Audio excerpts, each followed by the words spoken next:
Welcome back to another explainer. Today, we're diving into what has to be one of the absolute most unlikely underdog stories in the entire history of science.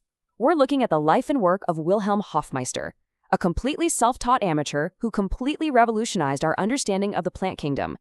If you love a good story about a brilliant outsider completely disrupting the establishment, you're definitely in for a treat today.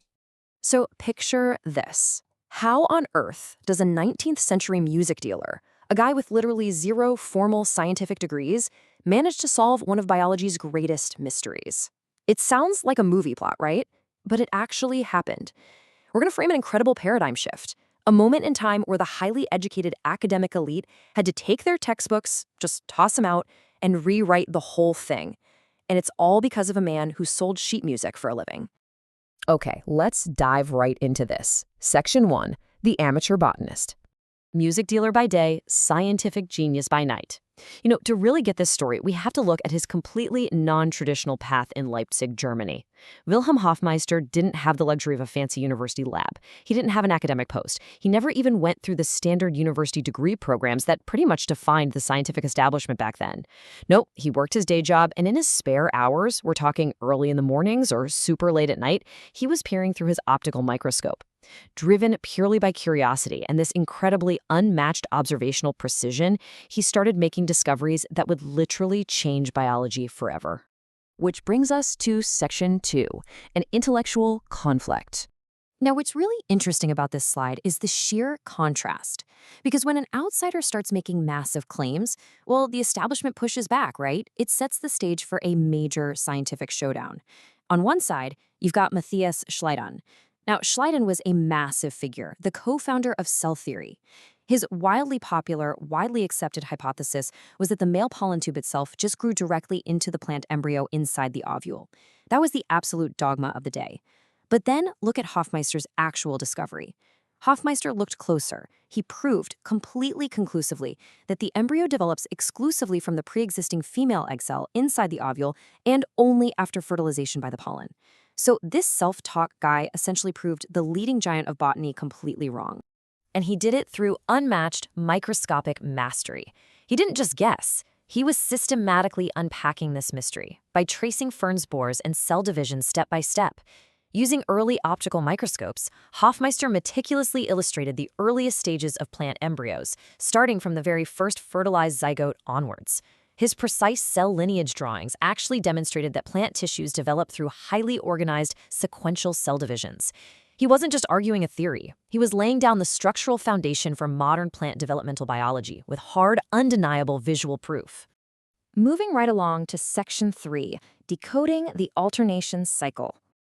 All right, so here is the heavy science, the alternation of generations, which he completely decoded in his 1851 masterpiece for Gleichende Untersuchungen. Hofmeister realized plants don't just grow up and make seeds in one simple step. No, they cycle through two distinct phases. Let's break this down. Step 1, the gametophyte. This is the haploid phase, meaning it has a single set of chromosomes, and it produces the gametes, or sex cells. Then, Step 2, fertilization. The sperm and egg fuse to create a diploid zygote, now packing two sets of chromosomes, safely tucked inside maternal tissue. Step 3. That zygote grows directly into the sporophyte, which is the diploid multicellular generation. Think of your large fern or a towering tree. And finally, Step 4. Spore formation. Through a process called meiosis, the plant produces haploid spores, which launch the next gametophyte phase, completely closing the loop. Hofmeister proved that every single land plant follows this exact, beautiful, repeating cycle.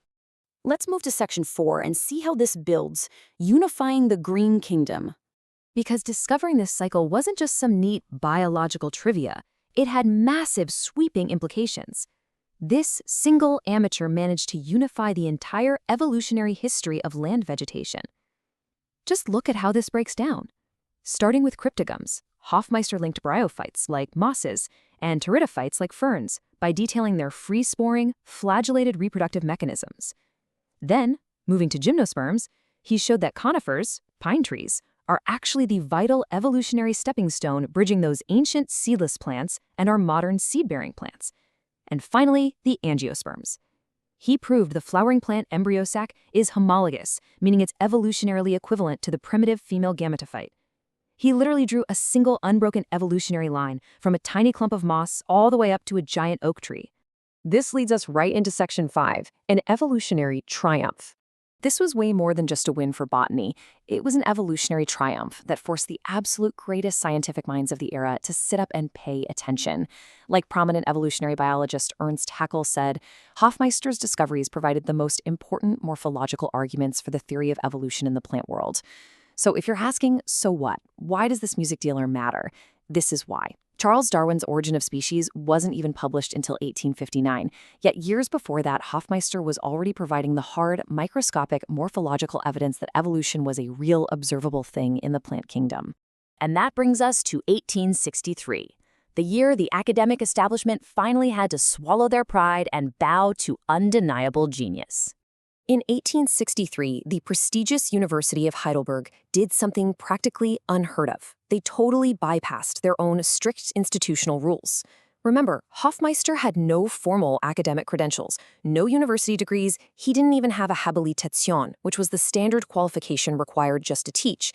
But his contributions were so profound, it was absolutely impossible to ignore him. So they appointed this self-taught music dealer as professor of botany and the director of the botanical garden. And later, that was followed by an incredibly prestigious chair at the University of Tübingen. It is, without a doubt, the ultimate academic mic drop. As we wrap up this explainer, I want to leave you with this final, thought-provoking question. How many other self-taught geniuses might be out there right now, just waiting to unify our understanding of the world? Wilhelm Hofmeister's legacy proves that true scientific breakthroughs don't always come from a traditional pedigree. Sometimes they come from sheer passion, meticulous observation, and the courage to look through the lens just a little bit differently than everyone else. Thank you so much for joining me for this incredible journey through the history of botany. Keep learning, keep questioning, and I'll see you in the next explainer.